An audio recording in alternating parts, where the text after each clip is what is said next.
So it's February 26th, and I'm going to talk about the most recent situation that's come up that I am triggering over. All right, this is it. This is what I think bureaucracy and medicine has become, and it's become a threat. It's become a threat. It is Third Reich. That's how I see it. So I'm triggering. Now, I have an appointment next week with my trauma therapist. I've been in trauma therapy with the same clinic since 2017. And they've been very good for me. But very quickly, I can backslide. And what I would backslide into is not anything of my creation to begin with.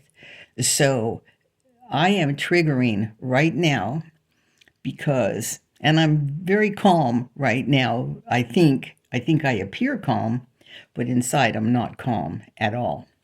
I am triggering because my insurance company needed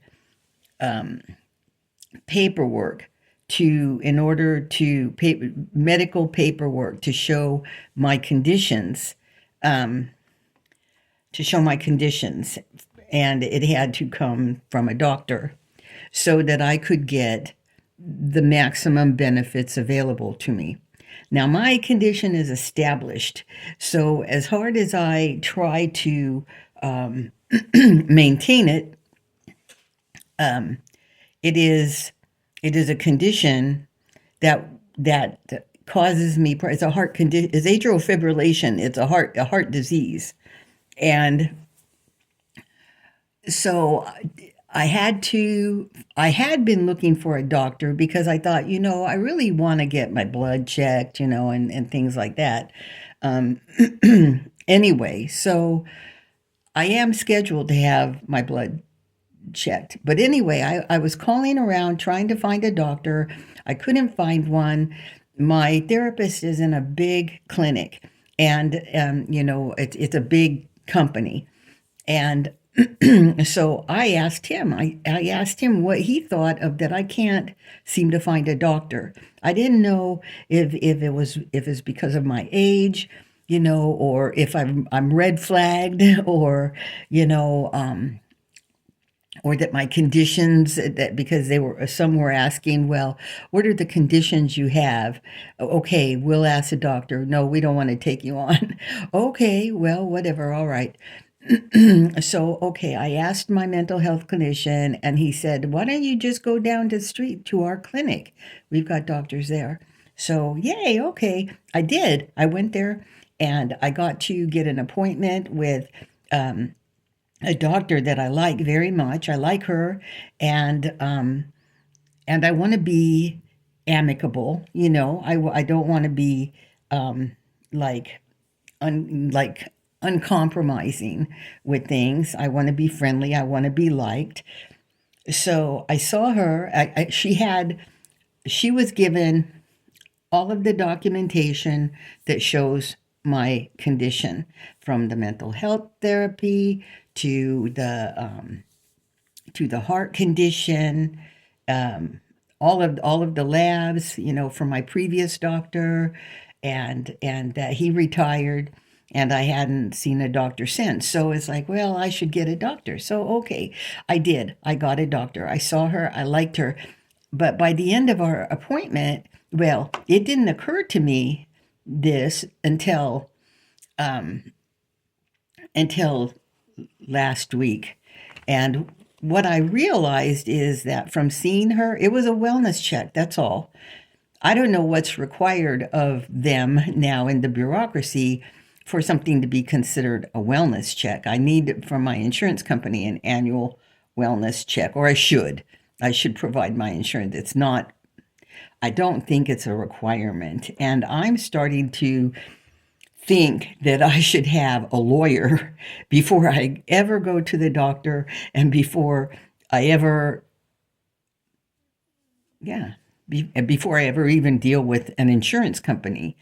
Because having seen the way that these businesses will turn on you over money, the government does it all the time. That, ESD did it in Washington State. The unemployment office did it here. They turn on you when things get lean.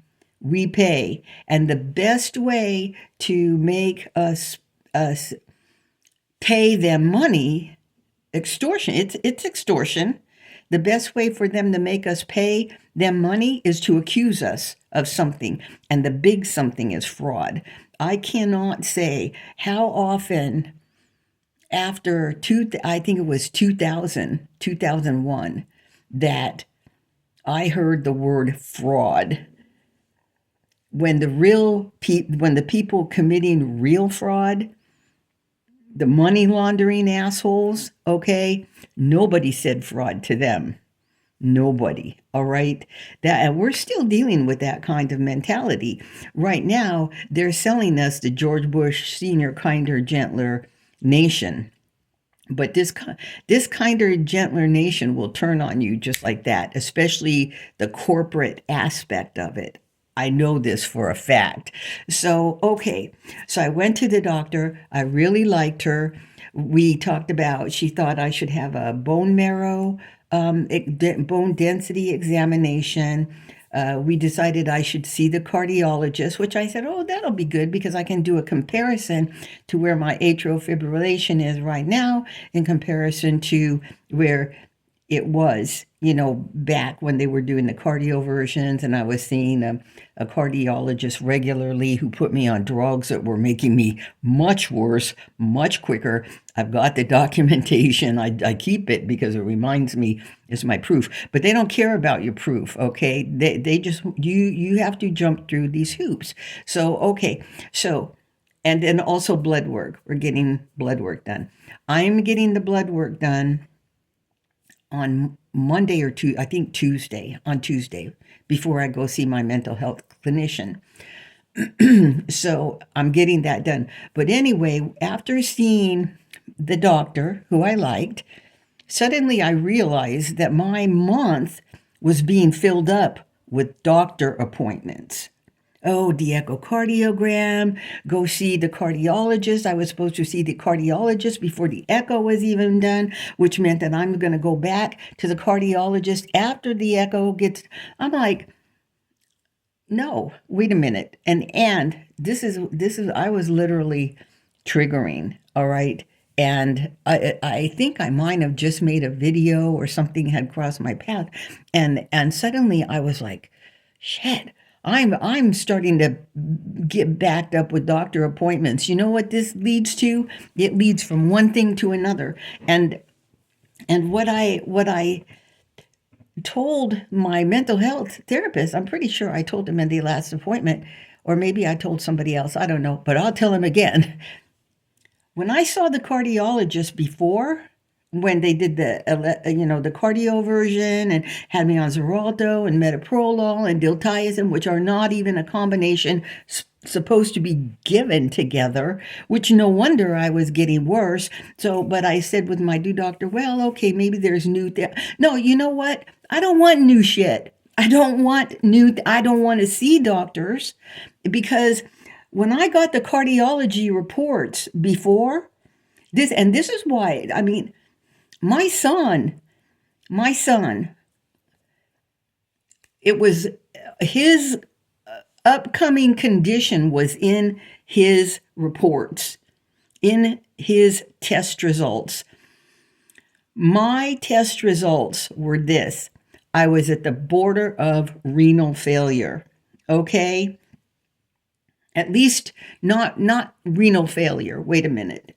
I was at the border of being able to be treated with dialysis. That cardiologist never mentioned that. He never, because what you have is this list of things that they check for when they're running their tests, and then they have brackets. okay, and where this is low, this, oh, don't worry at all, this is perfect, and this is okay, we get to treat now. And the list is, the numbers say where you are in between that bracket. My renal condition, and I'm sure it's my left kidney, is like right here, like right here. Did the cardiologist tell me that? No. Does this at all play into my atrial fibrillation? The hell if he cares to even know. They don't care. They don't care. So I'm getting myself worked up. You see that? I'm going to have to give Google my phone number so that I can make this video as long as it's going to be, because I'm triggering.